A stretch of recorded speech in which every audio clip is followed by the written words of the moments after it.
Now to the Battle of Britain as Liverpool take on Rangers tonight in the first ever competitive meeting between the two sides. And we've got every angle covered as we count down to kick-off. We'll head live to Luke Shanley in the city centre very shortly. But first to Anfield and Vinny O'Connor, where Liverpool have been struggling, Vinny, regardless of the competition. What do they do? Do they change personnel? Do they change formation?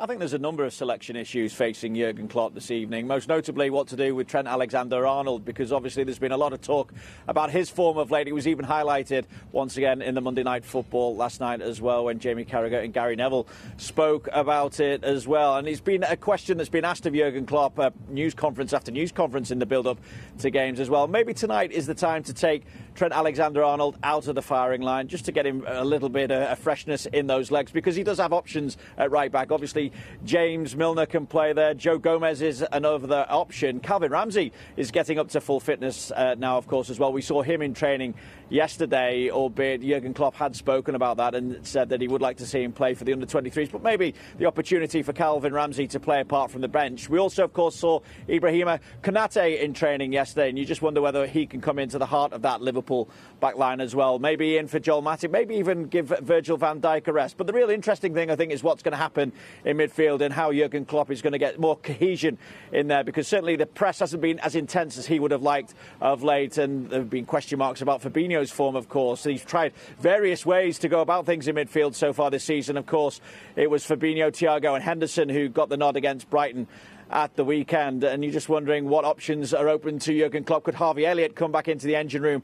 Of course, is there a place maybe for Fabio Carvalho in there? Artur Melo, don't forget, is also an option as he continues to make his adjustment to English football. And then up top, well, does Jurgen Klopp go with the tried and tested Roberto Firmino, back in goal-scoring form, of course, this season, mainly at home. Another two against Brighton at the weekend. Carvalho, we know, played in a more forward role. Maybe you could see Diaz coming back in. There's the option of Diogo Jota, of course, as well. Mo Salah you would expect to start this inning, but then there's the question mark over Darwin Núñez, and that's where the real selection issue is, I suppose. Could he take up a central role instead of Roberto Firmino, or does Jurgen Klopp go with tried and tested once again? The important thing with regard to Darwin Núñez, of course, is that he really needs some game time. He had that suspension, he got off to a flyer with a goal in the Community Shield against Manchester City, a goal on the opening day against Fulham, but of course his only goal since has come for Uruguay against Canada during the international break. But I mentioned the press and what Jurgen Klopp would dearly love to be able to introduce back into this Liverpool side at the moment is that high intensity. It's been lacking somewhat so far this season, and he spoke about it to some extent in his programme notes today. He says working harder and sticking together is the only solution. This is a team issue and not an individual one. I know there is always a fascination with how individual players perform, and if I'm honest, sometimes the scrutiny can go too far. But I've been in football for long enough to know that the best way of getting individuals to play well is by getting the team to play well. Defenders are better when the team defends well. Attackers are better when the team attacks well. And certainly, Jurgen Klopp has been speaking for weeks about the improvement that he's hoping to see within this Liverpool squad. He wants to start seeing it tonight against a team that we know has not scored in the Champions League so far this season and has lost both games. Vinny, thank you very much. So let's turn our attention to Rangers and Luke Shanley. Vinny said it there, Luke, 2 defeats from 2. They're almost in the last chance saloon already, aren't they, Rangers? How will Giovanni van Bronckhorst approach this? Well, it's a very tough task, there's no doubt about it, but who would write off Rangers given what they did last season, getting all the way to the Europa League final, and it went to penalties, as we know. They have to have belief tonight, and that's what Giovanni van Bronckhorst has said. Have belief, be confident on the ball, and that's something reiterated by James Tavernier, the Rangers captain, as well. They've got to be better on the ball. There was improvement in that Napoli game. Yes, they didn't score. Yes, they lost the game. But after having a man sent off, that kind of changed the game.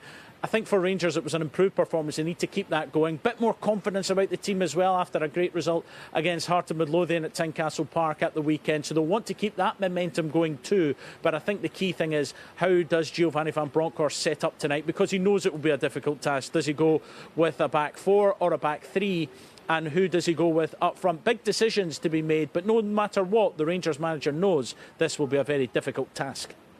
It's a huge podium for us to perform, not only for the club but also for the players. As I said before, against the quality side, and you know, it's since many years there was a Scottish team playing against English team. I think the first time in both histories of the club that we're facing each other. It's going to be very difficult. It's a team who performed really well in the Premier League. They were in 3 finals last 5 years. It's, I think, still one of the best teams in Europe. Well, when you look back at Rangers' record against English teams, they beat Wolves in 1961 in Europe. They beat Leeds twice in 1992 to reach the first ever Champions League group stage. They got that draw against Manchester United in 2010. It's a difficult task tonight, but Rangers have to believe if they're going to take something from Anfield.